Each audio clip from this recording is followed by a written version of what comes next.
90 seconds. That is exactly how long it took for Vista Airways to lose $5 billion in market cap.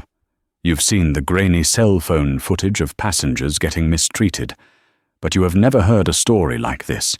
It started with a hoodie, a pair of noise-cancelling headphones, and an arrogant flight attendant named Preston who thought he was clearing a seat for a VIP. He didn't know he was dragging the man who owned the airline's debt. This is the story of Julian Thorne, the silent billionaire who didn't scream, didn't fight, but made one phone call that grounded an entire fleet. Buckle up, the turbulence is about to get real.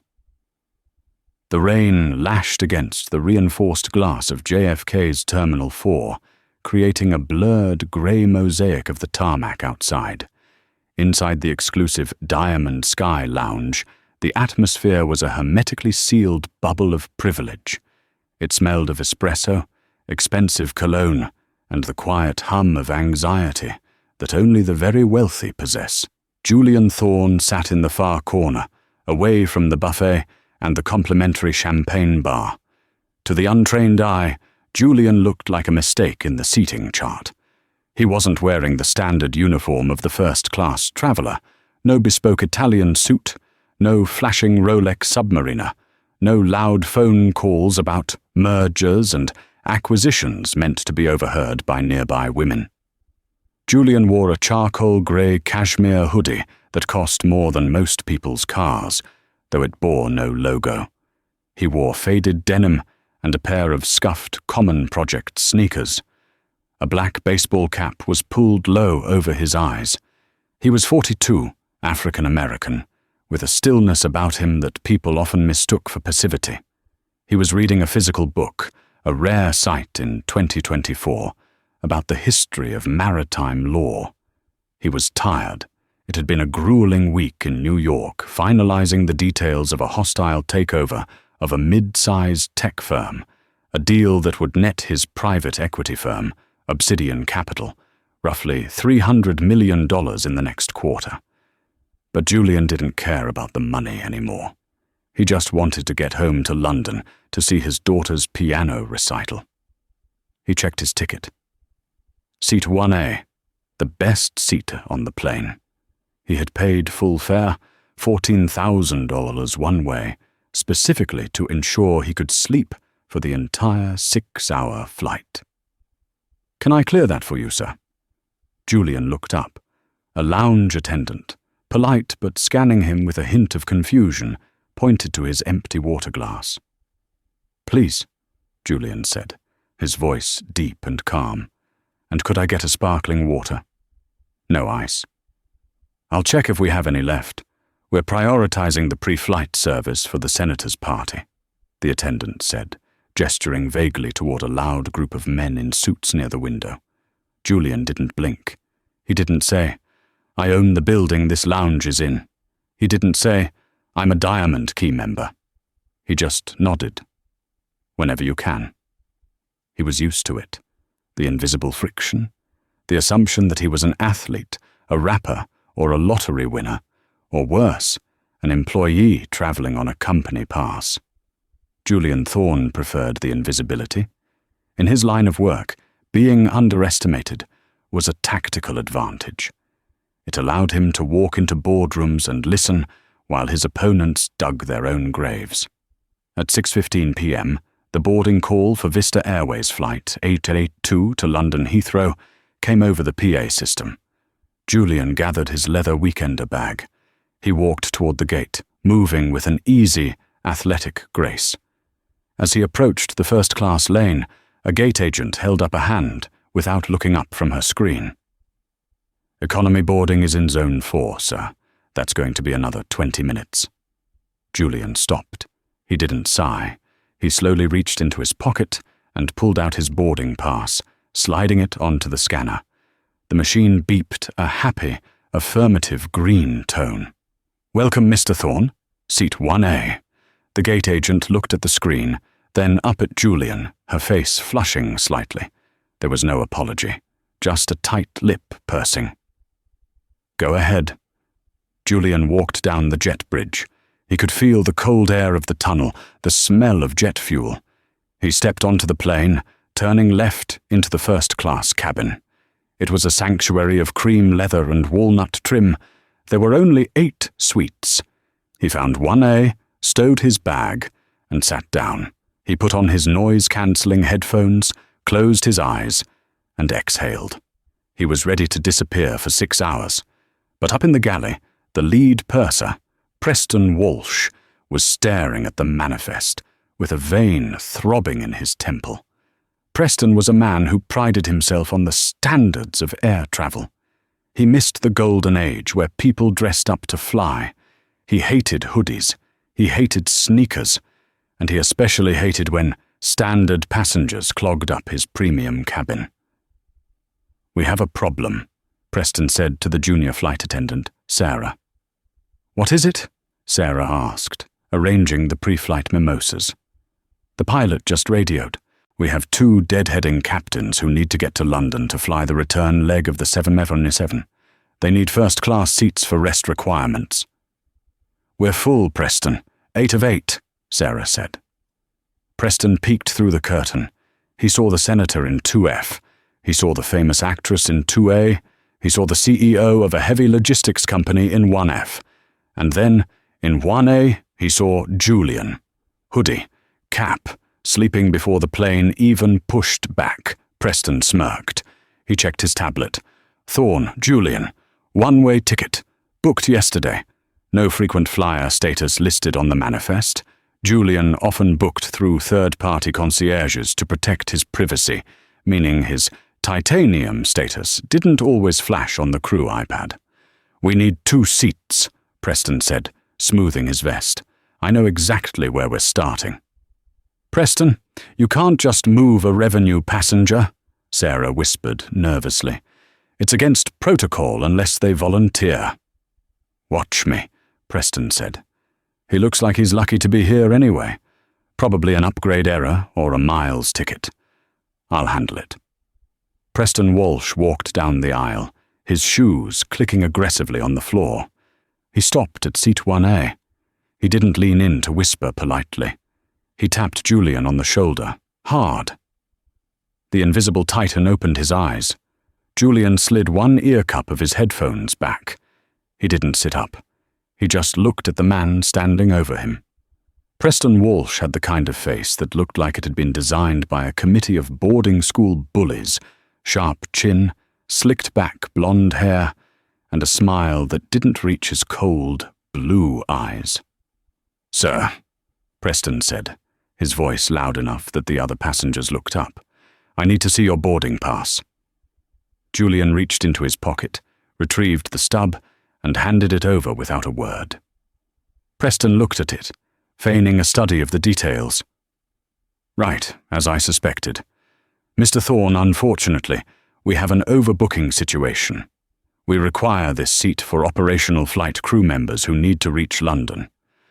I'm going to need you to gather your things and exit the aircraft." It wasn't a question. It was a command.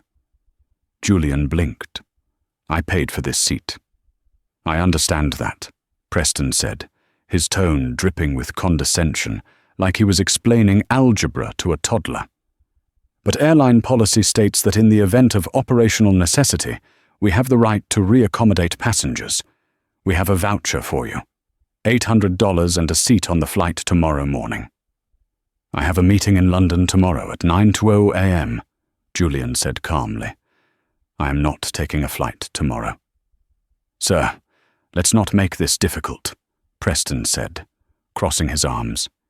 "We have essential crew members who need to fly. You are the lowest priority on the manifest." "Lowest priority?" Julian repeated. "Based on what metric?" "Based on the fact that I am the lead purser, and I am making the decision," Preston snapped. He was losing patience. He wanted the cabin cleared so he could serve champagne to the senator. "Now please, grab your bag." The cabin was silent. The senator in 2F lowered his newspaper. The actress in 2A peered over her sunglasses. They were watching, judging. But they weren't helping. In their minds, Julian didn't quite fit either. If someone had to go, surely it was the guy in the hoodie.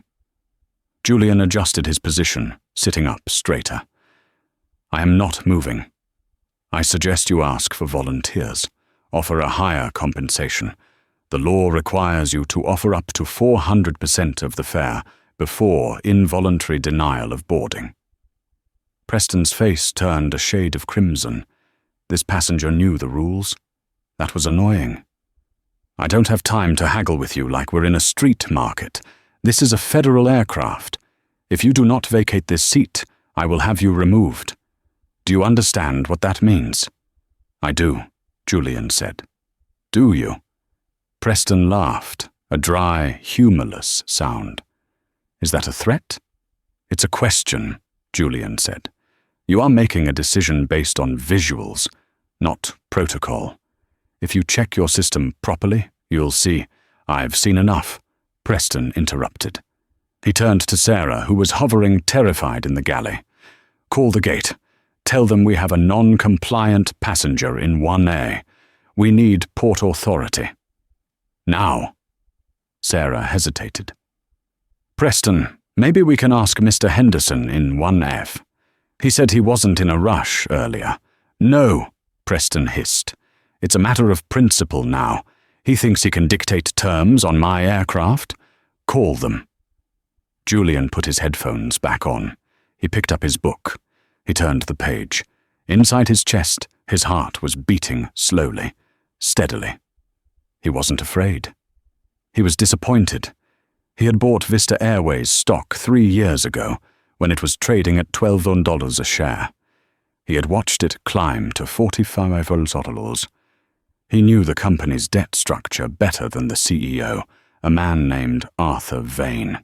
He knew that Vista was currently in delicate negotiations with Vanguardian Holdings to refinance a massive $5 billion loan that was coming due next month.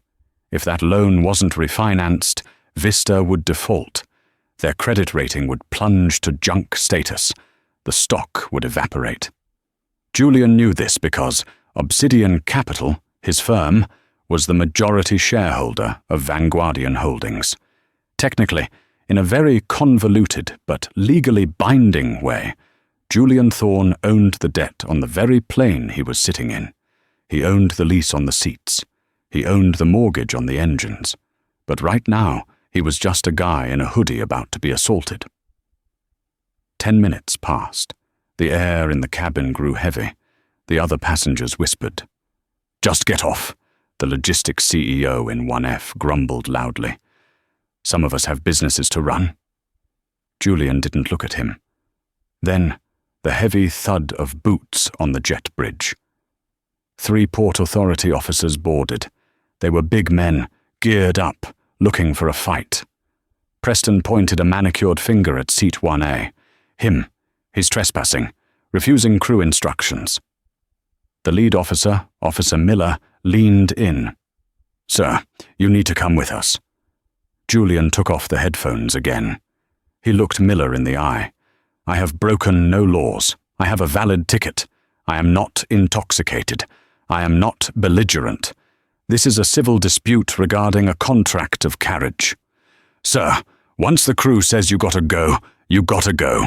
It's criminal trespass now, Miller said, his hand resting near his belt. Don't make us drag you. I am not walking off this plane, Julian said softly. If you want me off, you will have to physically remove me. But I am warning you. If you touch me, you are escalating a liability situation that you cannot afford. Liability, Miller scoffed. Okay, smart guy. Miller grabbed Julian's arm. Julian went limp. It was a passive resistance technique. He didn't strike back. He didn't pull away.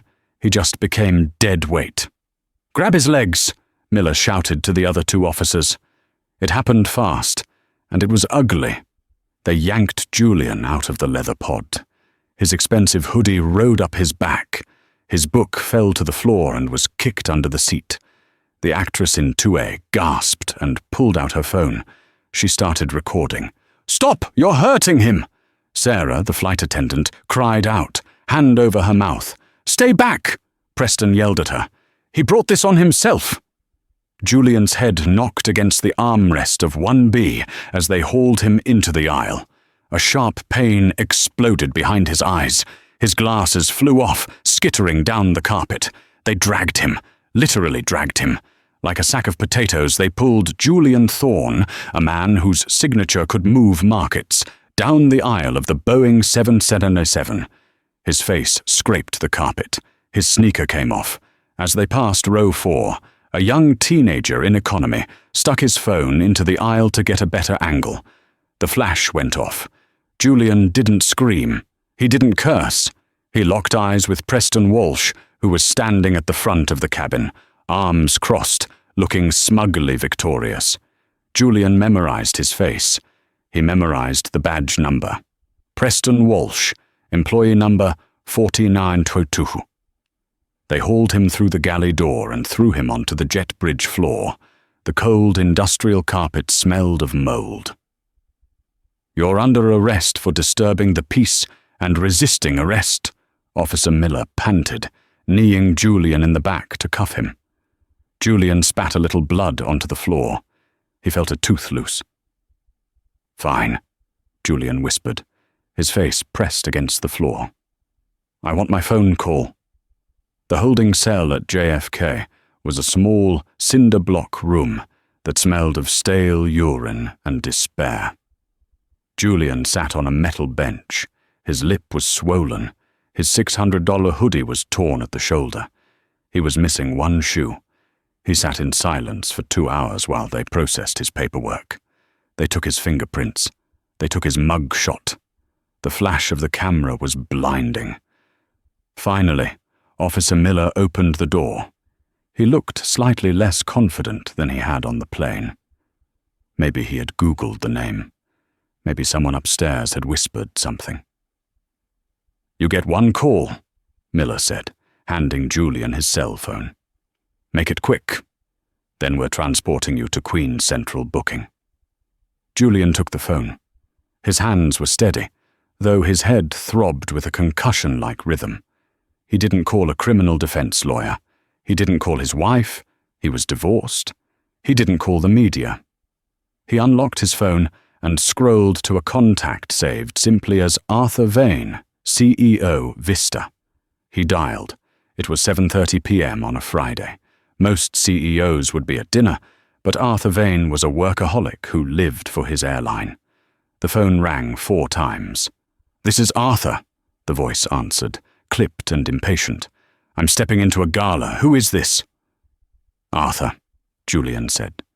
His voice was raspy, the blood in his mouth changing the timbre of it. "It's Julian Thorne." There was a pause, a long, heavy silence. The tone on the other end changed instantly from annoyance to sycophantic warmth. "Julian, my God, I wasn't expecting to hear from you until the quarterly review next week. How are you? Is everything okay with the refinancing deal?" "I'm currently at JFK," Julian said, "in a holding cell." "What? Why?" "I was just dragged off Flight 882, your Flight 882, by 3 police officers, at the direction of your lead purser, a man named Preston Walsh." Arthur Vane laughed nervously. "Julian, stop, you're joking. You fly private." "Not today, Arthur. I wanted to try the new first-class product you've been bragging about in the investor decks. Instead, I have a split lip, a loose tooth, and I'm being charged with criminal trespass because your purser decided I didn't look like I belonged in seat 1A. The silence on the other end was deafening. You could practically hear the blood draining from Arthur Vane's face. "Julian, please tell me this is a misunderstanding. Tell me you weren't actually dragged." "They pulled me by my ankles, Arthur. My face hit the armrests. I believe it was recorded by about 50 passengers." "Oh my God," Arthur whispered. "Julian, I will call the police commissioner right now. I will have a car sent. I will—" "No," Julian interrupted. The steel was back in his voice. "You aren't going to do anything for me, Arthur. I'm fine. I can handle a night in jail. I grew up in Chicago. I've been through worse. Then what can I do? Name it. Anything. I'm calling to give you a heads up, out of professional courtesy, Julian said, looking at the dirty wall of the cell. The refinancing deal regarding the $5 billion debt tranche? The one you need to sign by Monday to keep the airline solvent? Yes. We have the papers ready to... Obsidian Capital is withdrawing the offer, effective immediately. What? Arthur screamed. Julian, you can't. That will bankrupt us. The market opens on Monday. If that deal isn't signed, we trigger a default covenant. The stock will go to zero. I know, Julian said. You should probably start drafting a press release. And Arthur? Please, Julian, let's talk about this. Don't destroy the company over one employee. I'll fire him. I'll fire the whole crew. It's not just the employee, Arthur. It's the culture. You built a culture where a man in a hoodie is trash and a man in a suit is a god. You forgot who actually pays the bills. Julian. Goodbye, Arthur. Julian hung up. He handed the phone back to Officer Miller. Miller looked at him. Who was that? That, Julian said, leaning back against the cold wall and closing his eyes, was the sound of the domino falling. Meanwhile, 30,000 feet over the Atlantic, Preston Walsh was pouring a glass of Dom Perignon for the senator. He felt great. The cabin was quiet. The riffraff had been removed. He felt powerful. He had protected the integrity of the first-class cabin. He walked back to the galley, humming to himself. Sarah was sitting on the jump seat, looking pale. She was scrolling through her phone. She had purchased the onboard Wi-Fi. Put that away, Sarah, Preston scolded. Professionalism. Preston, she whispered, her hand shaking. Look at Twitter. I don't care about Twitter. Look at it. She shoved the phone in his face. It was the #1 trending topic in the world. Boycott Vista. The video was crystal clear. It showed Preston pointing his finger. It showed Julian sitting calmly. And then it showed the violence, the dragging, the blood. But it wasn't just the violence. Someone on the internet, a financial blogger who had been on the flight, had identified the passenger. The caption read, Vista Airways just beat up Julian Thorne, the owner of Obsidian Capital, the guy who literally owns their debt. R.I.P. Vista. Preston stared at the screen. His stomach dropped out of his body. He felt like he was falling without a parachute. Who is Julian Thorne? Preston stammered. He's a billionaire, Preston, Sarah said, tears in her eyes. He's one of the richest men on Wall Street. The flight deck phone rang, a sharp, piercing double chime. Preston picked it up. It was the captain. His voice was tight, panicked. Preston, don't serve another drink. Don't speak to another passenger. Corporate just radioed via ACARS. They are screaming. What the hell did you do down there? Preston looked at the phone, then at the empty seat, Wi-Fi, where the blood stain was still visible on the carpet. He realized, with a terrifying clarity, that the plane hadn't even landed yet, and his life was already over. While Julian sat on a wooden bench in the holding cell, staring at a graffiti-covered wall that read, Time waits for no man, the world outside was accelerating at the speed of fiber optics. At Vista Airways corporate headquarters in Dallas, it was 1:00 a.m., but the lights on the 45th floor were blazing. The crisis management team had been assembled. This wasn't the usual B team of PR flacks. This was the war room. At the head of the table stood Veronica Sharp. She was a legend in crisis management. She had buried oil spills, silenced scandals for senators, and scrubbed the internet of celebrity DUIs. She cost $5,000 an hour, but tonight, Veronica looked like she had seen a ghost. Okay, give me the damage report, she barked at a young analyst who was trembling over a laptop. It's catastrophic, Ms. Sharp, the analyst stammered. "The video has 42 million views across TikTok, Twitter, and Instagram. And that's just the last 3 hours." "We can spin the video," Veronica said, pacing the room. "We release a statement saying the passenger was belligerent, he threatened the crew, and protocol was followed.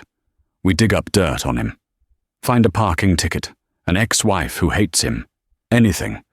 Character assassination is the standard play." The analyst swallowed hard. "We can't do that, Mum." "Why not? Is he a saint?" "No, because of who he is."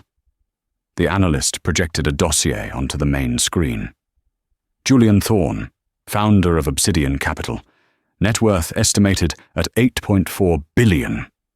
He sits on the board of the Metropolitan Museum of Art. He's a major donor to the Police Benevolent Association. And most importantly, the analyst clicked a button. A pie chart appeared. He controls the bond notes for our Series B debt. He isn't just a passenger. He is the landlord of this entire company. Veronica froze. She looked at Arthur Vane, the CEO, who was sitting in the corner with his head in his hands. "Arthur," Veronica said slowly, "you dragged the man who owns your mortgage out of his house." "I didn't know," Arthur wailed. "Preston didn't check the VIP list. The manifest just said Thorne." "This isn't a PR crisis anymore," Veronica said, closing her laptop. "This is a death spiral. If he pulls the refinancing deal, we are insolvent by Tuesday." "Call him again," Arthur begged. "I tried," Arthur said. "It goes straight to voicemail, and I just got an email from his general counsel. They aren't suing for damages. They are invoking the material adverse change clause in the lending agreement." "What does that mean?" "It means," Arthur whispered, "they are calling in the loan, all of it, $5 billion. Due immediately." At 4:00 a.m., Julian was released from Queen's Central booking. The charges had been mysteriously dropped.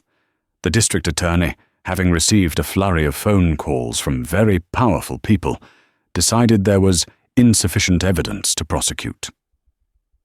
Julian walked out of the heavy steel doors into the cool night air. He looked terrible. His lip was split, his hoodie was torn, and he was limping slightly. Waiting for him was a chaotic sea of reporters. The flashbulbs popped like strobe lights, blinding in the darkness. "Mr. Thorne, Mr. Thorne, are you going to sue? Did they use a racial slur? Mr. Thorne, is it true you're bankrupting the airline?" A black Cadillac Escalade pulled up to the curb.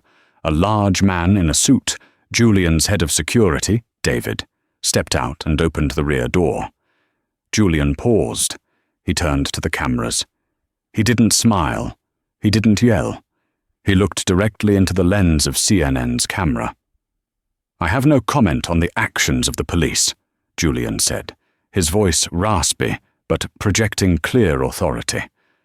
"But to the shareholders of Vista Airways, I suggest you check your portfolios on Monday morning." He got in the car. The door slammed shut. That single clip, 10 seconds long, was played on every financial news network in the world for the next 48 hours. It was the most expensive soundbite in history. The weekend was a bloodbath of speculation, but Monday morning was the execution. The New York Stock Exchange opening bell rang at 9:30 a.m. Usually, it was a ceremonial moment. Today, it was the start of a massacre. Vista Airways, ticker VSTA, closed Friday at 44.50. At 9:30:05 a.m., the opening orders flooded the system. The sell-side pressure was so immense that it triggered a volatility halt immediately. Trading was paused for 5 minutes. When it resumed at 9:35 a.m., the stock opened at $21, 50% of the company's value, gone in 5 seconds. On the trading floor of Obsidian Capital in Midtown Manhattan, the mood was grimly professional. Julian Thorne sat in his glass-walled office, watching the Bloomberg terminals. He was wearing a fresh suit, though the bruise on his cheek was covered with makeup. "Sir," his VP of trading said, stepping into the office, "we are seeing massive dumping of Vista stock. Pension funds are exiting. Retail investors are panic selling. The market cap has dropped $3.2 billion in 10 minutes. "Good," Julian said, sipping his green tea. "Keep the pressure on. Short it." "Sir?" The VP blinked. "You want to short the stock of the company we hold debt in? That's aggressive." "No, I want to short the arrogance," Julian said.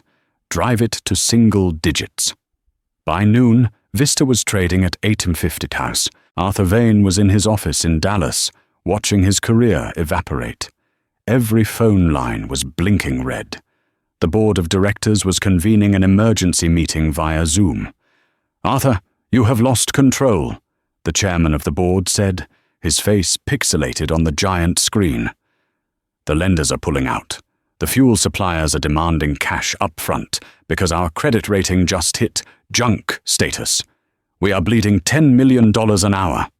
"I can fix this," Arthur shouted, sweating through his shirt. "I'll issue a public apology. I'll go on Oprah. I'll offer Thorne a seat on the board." "Thorne doesn't want a seat on the board, Arthur," the chairman said coldly. "He wants your head. We have to offer him a sacrifice." Arthur went pale. "What are you saying?" "We are terminating you, effective immediately.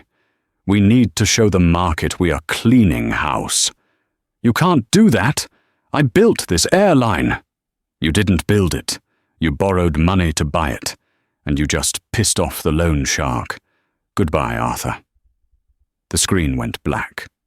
Arthur Vane sat in silence. His phone buzzed.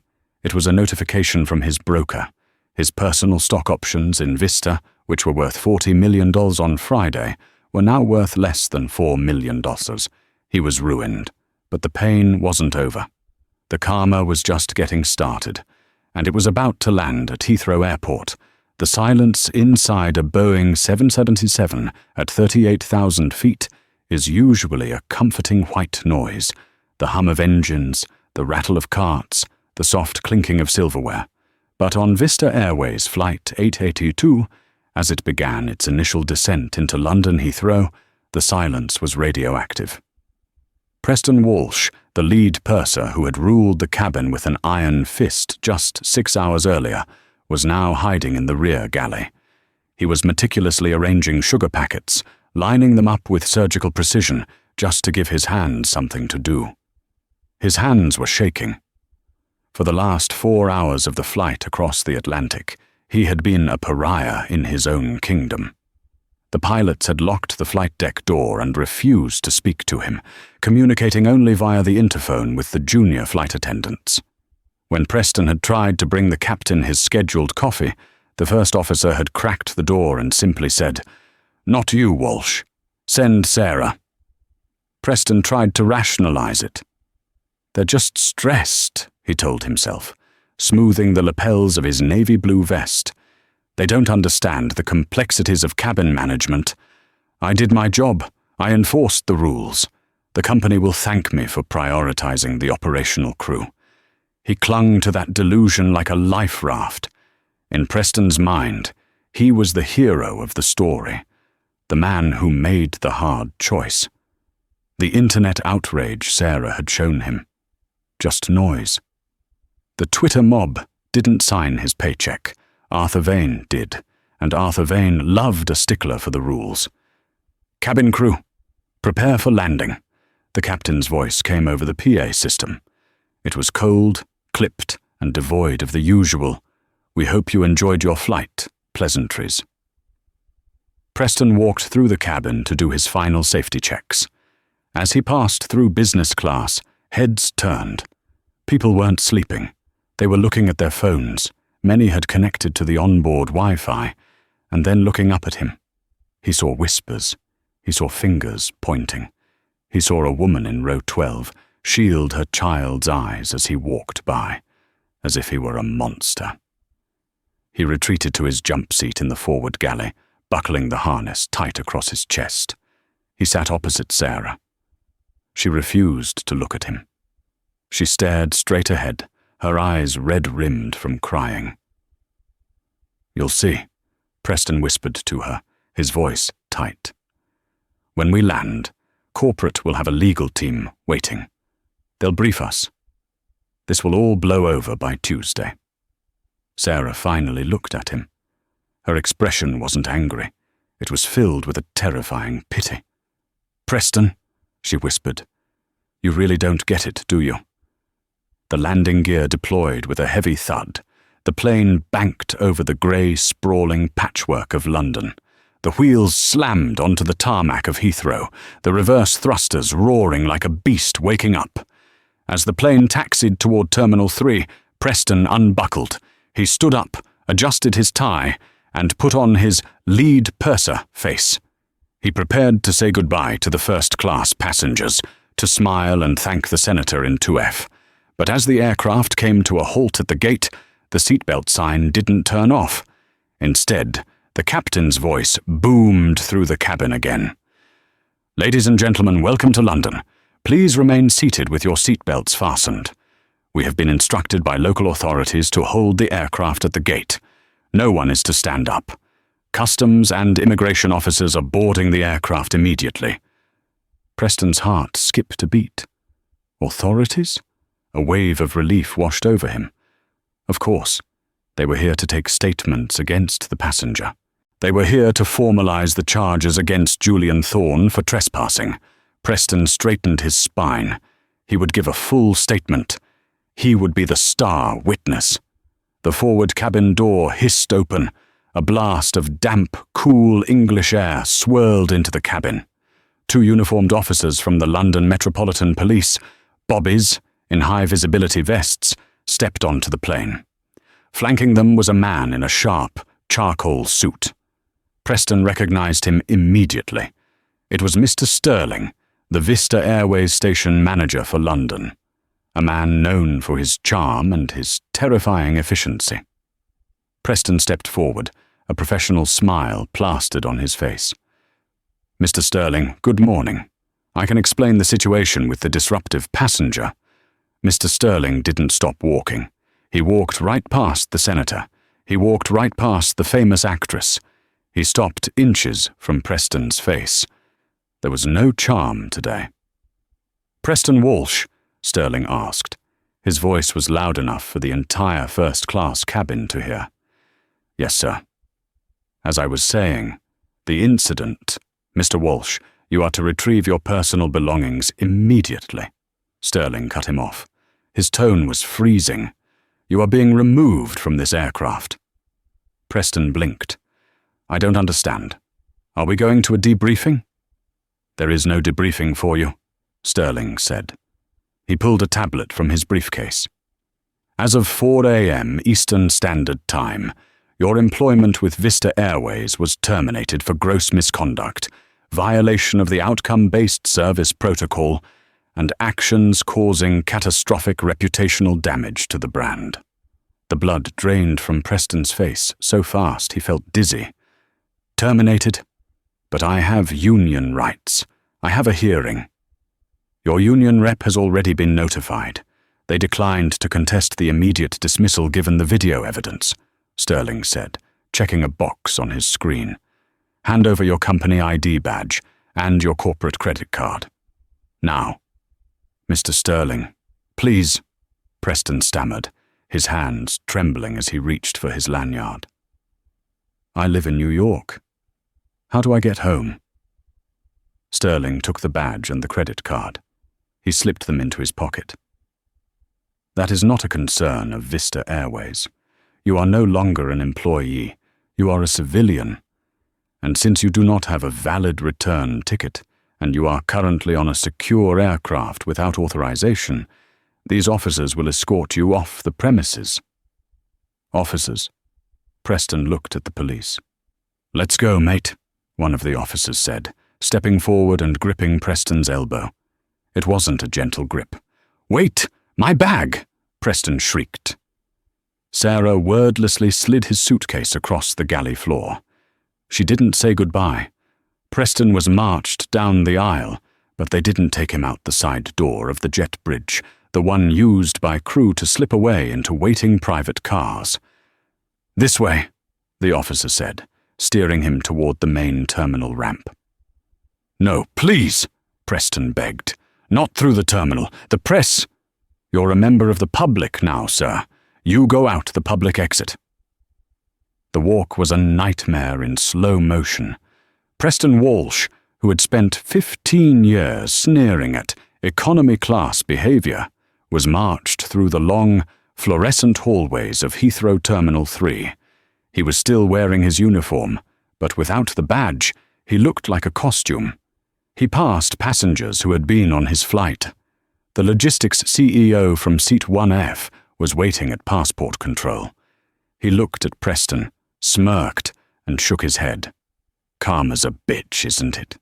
the CEO muttered, as Preston was shoved past the queue. They reached the baggage claim hall, then the customs green channel. Preston felt like a dead man walking. The officer pushed open the frosted glass doors to the arrivals hall. Preston flinched as a wall of noise hit him. He expected the usual airport hum. What he got was a gladiator arena. The British tabloids had been tracking Flight 882 since it took off. They knew exactly when it landed. They knew exactly who Preston was. Flash! Flash! Flash! A dozen cameras went off at once, blinding him. "There he is!" someone shouted. "The bully of Boeing!" "Oi, Preston, look here! Look at the camera!" A mob of reporters and angry members of the public surged forward. The police had to create a barrier. "Did you enjoy beating up a billionaire? How does it feel to lose $5 billion? You're a disgrace." Preston held his suitcase in front of his face, trying to shield himself. He stumbled toward the exit doors, his eyes stinging with tears. Someone in the crowd, a young man in a university sweatshirt, lunged forward and threw the contents of a paper cup. Lukewarm, milky tea splashed across Preston's pristine uniform vest. The crowd cheered. "Shame! Shame!" Preston burst through the automatic doors onto the curbside pickup area. It was raining in London, a cold, miserable drizzle. The police officers stopped at the door. "Right, you're off the property," the officer said. "Move along." Preston stood on the wet concrete. He was alone. He had no job. He had no flight home. He had no corporate card to book a room at the Hilton. He reached into his pocket for his phone. His hands were shaking so badly he almost dropped it. He needed to call his landlord in New York. He needed to make sure he still had a safe harbor. He unlocked the screen. There was a text message waiting for him. It had been sent 3 hours ago. From Landlord, Mr. Henderson. "Preston, I saw the news. The building board just called me. They don't want media trucks parked outside our co-op because of you. I'm invoking the morality clause in your lease. You have 48 hours to vacate your things, or I'm putting them on the curb. Don't come back here." Preston stared at the screen. The rain mixed with the tea on his uniform, dripping down his nose. He sat down on his suitcase, right there on the dirty pavement of Heathrow Airport. The luxury cars and black cabs whizzed by, ignoring him. He was the lowest priority on the manifest of life. He put his head in his hands, and for the first time in 20 years, Preston Walsh cried. Not because he was sorry for what he did to Julian Thorne, but because he finally realized that Julian Thorne had destroyed him without lifting a finger. The end of an empire rarely happens with a bang. Usually it happens in a quiet, windowless room with fluorescent lighting and the hum of an air conditioner. 3 weeks after the incident on Flight 882, the carcass of Vista Airways was being picked clean in the United States Bankruptcy Court for the District of Delaware. The atmosphere inside courtroom 4B was suffocating. The air smelled of stale coffee and legal pads. On the left side of the aisle sat the remnants of the Vista Airways executive team. Arthur Vane, the once swaggering CEO, looked like a man who had aged 20 years in 20 days. His suit hung loosely on his frame. He hadn't slept. He hadn't shaved properly. He stared at the mahogany table, unable to look at the gallery behind him, a gallery filled with furious creditors, union representatives, and the press. Vista's stock was effectively dead, trading at pennies on the dollar. The $5 billion debt call from Obsidian Capital had triggered a liquidity crisis that no amount of PR spin could fix. The planes were grounded, the hangars were locked, 12,000 employees were in limbo.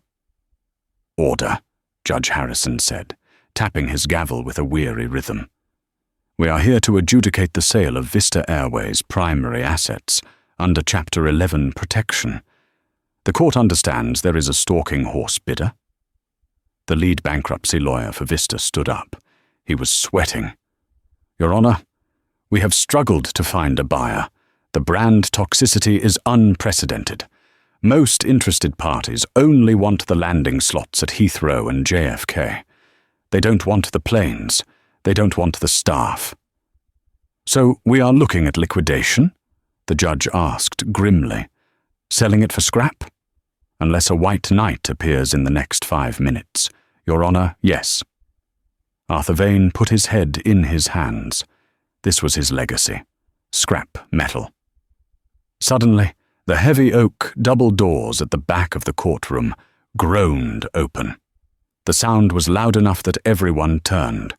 Walking into the room was not a lawyer. It was not a clerk. It was Julian Thorne. He moved with a slow, deliberate cadence. He was no longer the man in the hoodie. Today, he was the Titan of Wall Street. He wore a 3-piece suit cut from midnight blue wool, tailored so sharply it looked like armor. He walked with a cane, a sleek, black stick with a silver handle, favoring his left leg where the nerve damage from the dragging incident still flared up on rainy days. The silence in the room was absolute. It was the kind of silence usually reserved for funerals or executions. Behind Julian walked a phalanx of 6 lawyers from Obsidian Capital, carrying briefcases thick enough to stop a bullet. Julian didn't stop at the gallery. He walked past the rail, straight to the creditors' table. He looked at Arthur Vane. Vane looked up, his eyes widening in horror. He tried to speak, to say Julian, but the words died in his throat. Julian didn't even blink. He looked through Arthur as if he were a pane of glass. "Your Honor," Julian said, his voice deep and resonating off the wood paneling. "I apologize for the interruption. My name is Julian Thorne. I am the primary debt holder." "I know who you are, Mr. Thorne," Judge Harrison said, leaning forward. "The court was under the impression you were interested in destroying this company, not saving it." "I was interested in accountability," Julian corrected. "That has been achieved. Now I am interested in acquisition." A murmur ripped through the room. The press scribbled furiously. Julian signaled to his lead counsel, who placed a single thick document on the judge's bench. "Obsidian Capital is placing a bid for the entirety of Vista Airways," Julian announced, turning to face the room. "We are not buying the parts. We are buying the whole. We will assume the $5 billion debt load. We will purchase the entire fleet of Boeing 777s.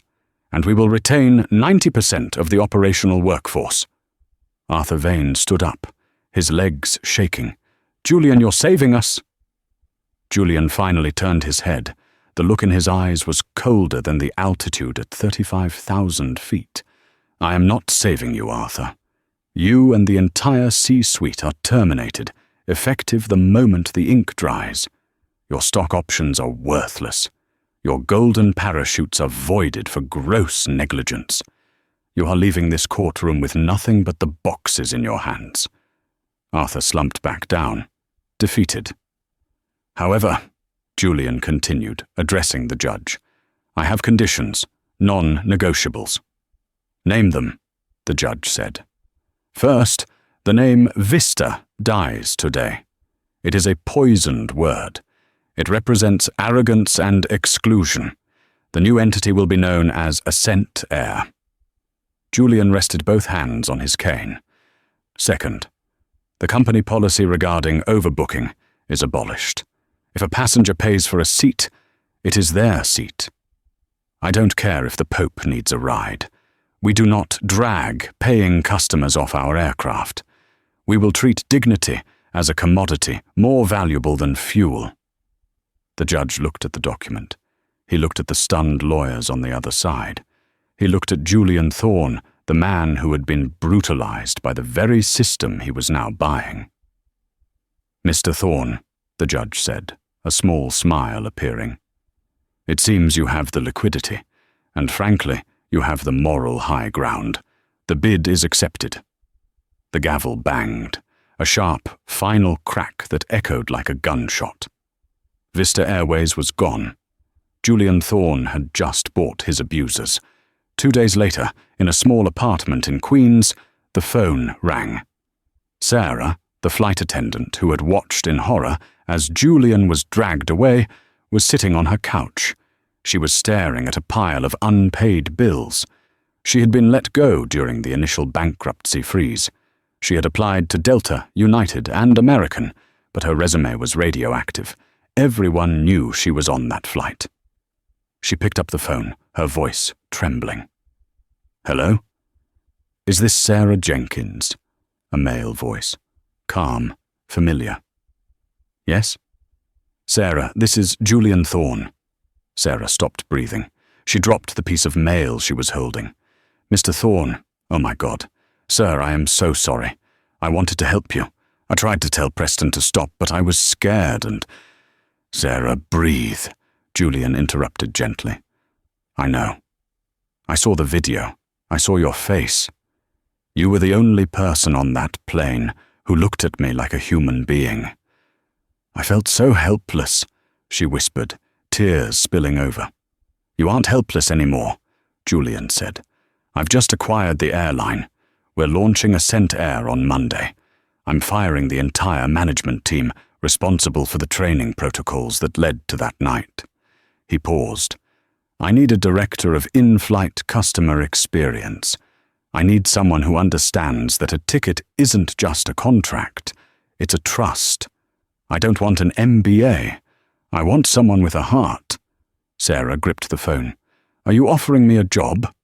The starting salary is $250,000 a year, plus full equity options. You'll report directly to me. You'll rewrite the manual, Sarah. You'll make sure no one is ever treated like I was." Sarah covered her mouth to stifle a sob. Her life had been falling apart 10 seconds ago. Now, the sky was opening up. "Mr. Thorne, I won't let you down." "I know you won't," Julian said. "Welcome aboard. See you Monday." 6 months later. The transformation was complete. JFK Terminal 4 had been scrubbed of the Vista blue and gold. In its place was the sleek, matte silver and charcoal branding of Ascent Air. The atmosphere in the terminal was different. The anxiety that usually plagued airports seemed lower here. The staff smiled. They made eye contact. It was a rainy Tuesday evening, identical weather to the night Julian was dragged. Julian Thorne walked through the sliding glass doors. He was traveling to London again, this time to finally see his daughter's recital, which he had missed 6 months ago. He walked toward the exclusive Summit Lounge, the rebranded first-class sanctuary. He approached the reception desk, but he didn't walk in immediately. He stopped. He looked at the man working the janitorial cart near the entrance. The man was wearing a grey, shapeless jumpsuit. He was wearing rubber gloves. He was scrubbing a coffee stain off the pristine white terrazzo floor. He looked older, haggard. His once perfect blonde hair was thinning and unkempt. The arrogance that had defined his face was replaced by a permanent etch of exhaustion. It was Preston Walsh. The fall had been absolute. After the viral video, Preston had been doxxed, fired, and blacklisted. No airline would touch him. No hotel would hire him. He had lost his apartment in the West Village. He had lost his friends. The only work he could find was with a bottom-tier contracting agency that handled the sanitation for the very terminal he used to rule like a tyrant. Preston sensed someone watching him. He looked up from the floor, sweat dripping down his forehead. His eyes locked with Julian's. For a moment, the noise of the terminal faded away. Preston stopped scrubbing. His jaw went slack. He looked at the man in the bespoke suit, the man whose face he had smashed into an armrest, the man he had called lowest priority. Preston's face drained of color. He looked like he wanted to run, but his legs wouldn't move. He gripped the handle of his mop as if it were a lifeline. He waited for Julian to yell. He waited for Julian to call security and have him thrown out. He waited for the anger. But Julian didn't yell. Julian stood there, perfectly still, a statue of calm power. He looked at the name tag pinned crookedly to Preston's jumpsuit. P. Walsh, custodial staff. Julian took a slow step forward. Preston flinched. Julian reached into his breast pocket. He pulled out his boarding pass. It was black and silver, the new design for Ascent Air. Seat 1A. Julian held it up, just for a second, so Preston could see it. A silent reminder. "You missed a spot," Julian said. His voice wasn't angry. It was indifferent. It was the voice of a man who had moved so far past his enemy that the enemy was no longer a threat, just part of the scenery. "Clean up on aisle 4, Preston." Julian didn't wait for a response. He turned and walked through the frosted glass doors of the lounge into the warmth and the luxury that belonged to him. Preston stood alone in the hallway. The automatic doors slid shut, cutting him off from the world of the elite. He looked down at the floor, at the stain that wouldn't go away. He dipped his mop into the grey, dirty water, and he went back to work. The karma hadn't just hit, it had settled in for a long, slow shift. The collapse of Vista Airways serves as the most expensive lesson in corporate history. Power is not about the uniform you wear or the title on your badge. True power is often silent, sitting in a hoodie, reading a book. Vista Airways lost $5 billion because they judged a man by his appearance rather than his worth. They forgot the golden rule of business and of life. Treat everyone with dignity, because you never know who is sitting in seat 1A. If you enjoyed this story of ultimate karma, make sure to hit that like button. It really helps the channel. And don't forget to subscribe and ring the bell so you never miss a story about justice being served. Who do you think was more at fault, Preston or the CEO? Let me know in the comments below. Thanks for watching.